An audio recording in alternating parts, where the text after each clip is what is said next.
Hello friends, welcome to my YouTube channel.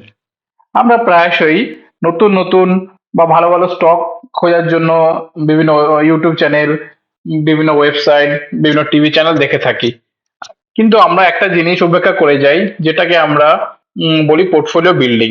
তো আমার মতে মনে হয় যে ভালো ভালো স্টক আমাদের পোর্টফোলিও থাকার থেকে একটা ভালো কনসেন্ট্রেটেড পোর্টফোলিও যদি আমরা তৈরি করতে পারি, সেটা বেশি বেটার। এবং সেখান থেকে আমরা ভালো একটা মডারেট এবং কনসেন্ট্রেটেড পোর্টফোলিও থেকে ভালো মুনাফা বা প্রফিট আর্ন করতে পারবো, রাদার দেন ভালো ভালো স্টক আমাদের পোর্টফোলিও রাখার থেকে। তো আজকে আমরা এই ভিডিওতে সেটাই শিখবো যে কি করে একটা ভালো কনসেন্ট্রেটেড ওয়েল ডাইভার্সিফাইড পোর্টফোলিও আমরা তৈরি করতে পারি এবং যেখান থেকে ভবিষ্যতে আমরা ভালো মুনাফা গেইন করতে পারবো। তো সেটাই আমরা এই ভিডিওতে দেখবো। তো বন্ধুরা, ভিডিওটা স্টার্ট করার আগে বলবো, যদি আপনার চ্যানেল আপনি সাবস্ক্রাইব করে না থাকেন, প্লিজ সাবস্ক্রাইব করে দেবেন, লাইক শেয়ার করে দেবেন ভিডিও ভালো লাগলে। তো বন্ধুরা, এই জিনিসটা বোঝার জন্য, কি করে ভালো পোর্টফোলিও তৈরি করবেন সেটা বোঝার জন্য এই ভিডিওটা রেশিওতে দেখতে হবে।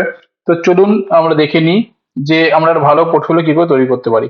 তো এই পোর্টফোলিও তৈরি করার আগে আমরা যেটা আহ, দেখে থাকি সেটা হচ্ছে কিছু থাম্ব রুল।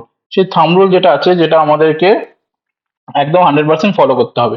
তো আমি যে থাম্ব রুলটা ফলো করে থাকি সেটা আপনাদের সামনে আমি তুলে ধরার চেষ্টা করব। সেটা হচ্ছে number one, total number of stocks. মানে আমার পোর্টফোলিওতে আমি ম্যাক্সিমাম কটা স্টক আমি রাখবো। মানে এখানে আমি যেমন আমার পোর্টফোলিওতে ম্যাক্সিমাম 20 স্টকস রাখি, তার বেশি কোনো স্টক আমি রাখি না। কারণ যে কোনো মার্কেট কন্ডিশনও আমি কুড়িটাই স্টকই রাখি, তার বেশি কখনো রাখি না। মানে বুল রান থাকলেও আমার 20টা স্টক থাকবে, যদি বিয়ারিশও থাকে তখনও 20টা স্টক থাকবে। বুল রানে দেখবেন আপনার মনে হবে যে প্রত্যেক দিনই এই স্টকটা হয়তো অনেক জাম্প করবে, মানে প্রত্যেক দিন আপনি ভালো ভালো স্টক খুঁজে পাবেন। আর যখন বিয়ার মার্কেট থাকে তখন আপনি ভালো ভালো স্টক খুঁজে পাবেন না। কিন্তু যে কোনো অল মার্কেট কন্ডিশনেই আপনাকে এই রুলটা ফলো করতে হয়, সেটা হচ্ছে ম্যাক্সিমাম 20 স্টকস। সেকেন্ড যে পয়েন্টটা সেটা হচ্ছে maximum percentage of stock in one stock. মানে আমি আমার পোর্টফোলিওর কত পার্সেন্ট একটা স্টকে লাগাবো। মানে ধরুন আমার পোর্টফোলিও যদি 1 লাখ টাকার হয়, তাহলে আমি ম্যাক্সিমাম 5000 একটা স্টকে লাগাবো। এর বেশি লাগাবো না, 5%-এর বেশি আমি একটা স্টকে কখনো ইনভেস্ট করবো না। তো 3 নম্বর পয়েন্ট হচ্ছে how to minimise your risk. মানে রিস্ক ম্যানেজমেন্ট আমি আমার পোর্টফোলিওতে কি করে করব। তো আমি যেভাবে এই পোর্টফোলিওকে রিস্ক ম্যানেজমেন্ট করি, সেটা হচ্ছে আমি বিভিন্ন সেক্টরের এই আমার স্টক গুলো বিভিন্ন সেক্টরে আমি চুজ করি এবং আমার এই পোর্টফোলিওটাকে ডাইভার্সিফাই করে দিই। মানে আমি ফার্মাসিউটিক্যাল সেক্টর থেকেও স্টক চুজ করি, ব্যাংকিং সেক্টর থেকেও করি, পেইন্ট সেক্টর থেকেও করি, আবার আইটি সেক্টর থেকেও করা হয়, আবার আর অন্যান্য বিভিন্ন আপনার কেমিক্যাল সেক্টর থেকেও করা হয়। তো এইভাবে বিভিন্ন সেক্টর থেকে নিয়ে ডাইভার্সিফাইড করতে হবে, তাহলে কি হবে, রিস্কটা একটু মিনিমাইজ হয়ে যাবে। মানে কি হবে, একটা ধরুন সেক্টর যদি কোনো সময় ডাউন টার্ন চলে গেল, মানে ধরুন কোনো গ্লোবাল কোনো প্রবলেমের জন্য বা রিসেশনের জন্য বা আমাদের ইন্টারনাল ডোমেস্টিক কোনো প্রবলেমের জন্য সেই সেক্টরটা যদি নিচের দিকে চলে যায়, আগামী 2-3 বছর ভালো পারফর্ম করলো না, কিন্তু আমার যে অন্য সেক্টরে আমার স্টক রয়েছে সেটা হয়তো আপনাকে ভালো পারফর্ম করে দিল, আপনার অ্যানালিসিস যদি ভালো হয়, তাহলে সেখান থেকে আপনি ভালো মুনাফা পেতে পারেন। এবং 4 নম্বর রুল হচ্ছে percentage of investment in one sector. মানে একটা সেক্টরে আমার যতগুলো স্টক হবে তার পার্সেন্টেজ আমার টোটাল পোর্টফোলিও 15%-এর বেশি হবে না। ম্যাক্সিমাম ওটা 17 আমি করতে পারি। ঠিক আছে, এইভাবে আপনাকে বিভিন্ন ভাবে এটাকে ক্যালকুলেশন করে নিতে হবে।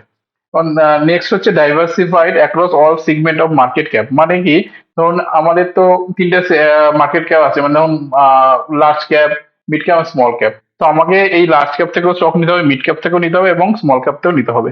আমি লার্জ ক্যাপ থেকে কতটা নেব, 40%।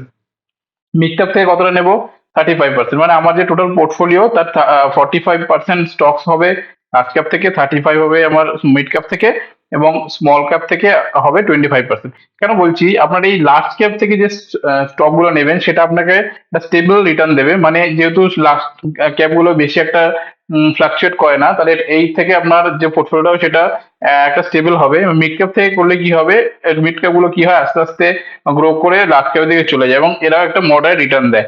এবং স্মল ক্যাপ কি, স্মল ক্যাপ হচ্ছে high growth potential type of stocks. তো সেখান থেকে আপনার অনেকটা বেশি গেন অল্প সময়ের মধ্যে পেতে পারেন, যদি আপনার অ্যানালিসিস ভালো হয়। তো এর ফলে কি হবে, আপনার যে পোর্টফোলিওটা হবে এটা স্টেবলও হবে, মডারেট রিটার্নও দেবে এবং হাই গ্রোথও হবে।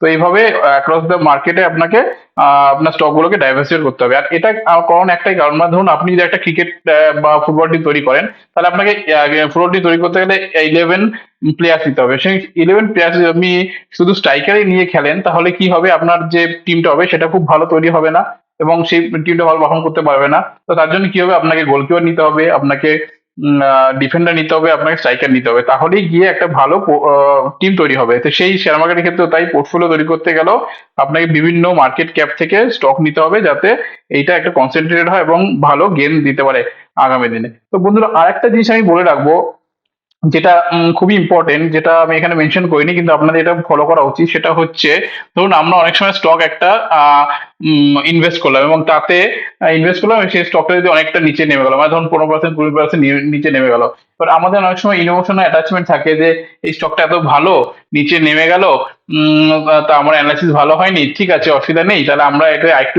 ইনভেস্ট করি। এবার সেই একটু ইনভেস্ট করি, যদি একটা ভালো মুভ হয়, একটু মুভ হয়, আমার যদি ইনভেস্টমেন্ট ভ্যালুটা যদি বেরিয়ে আসে, তাই আমি এখান থেকে এক্সিট করে যাব, বা একটু মুনাফা হয় বেরিয়ে চলে আসবো। তো বন্ধুরা, এই জিনিসটা কখনোই করতে যাবেন না। তাহলে কি হবে দেখবেন, এভাবে করতে গেলে কি হয়, একটু নিচে নাও আবার ইনভেস্ট করলেন, আবার নিচে নাও আবার ইনভেস্ট করবেন, তাতে কি হবে যে আপনার যে টোটাল যে ইনভেস্টমেন্ট একটা স্টকে দেখবেন 10% 15% চলে যাচ্ছে। তো এইভাবে যদি করেন, আপনার পোর্টফোলিওটা ভালো হবে না এবং আপনার রিটার্নটাও আগামী দিনে ভালো আসবে না। তো এটা মাথায় রাখবেন, কোন একটা স্টকে 5% বেশি কখনোই ইনভেস্ট করবেন না। তো বন্ধুরা, এভাবে একটা ওয়েল ডাইভার্সিফাইড এবং কনসেন্ট্রেটেড পোর্টফোলিও তৈরি করা যেতে পারে, এবং এটা যদি আপনি থাম্ব রুল হিসেবে ভালো করে ফলো করেন, আমরা অ্যাকচুয়ালি যখন ইনভেস্ট করি তখন তো ফলো করি না, কিন্তু আপনি যদি ঠিকভাবে করতে পারেন এবং এটাকে প্র্যাকটিস করেন রেগুলার বেসিসে, দেখবেন একসময় আপনার পোর্টফোলিও খুব ভালো পারফর্ম করছে। তো বন্ধুরা, ভিডিওটি ভালো লেগে থাকলে লাইক শেয়ার করে দেবেন। তো বন্ধুরা, আজকে ভিডিওটা অবধি, আবার দেখা হবে নতুন একটা ভিডিওতে। ভিডিও দেখার জন্য thank you, have a nice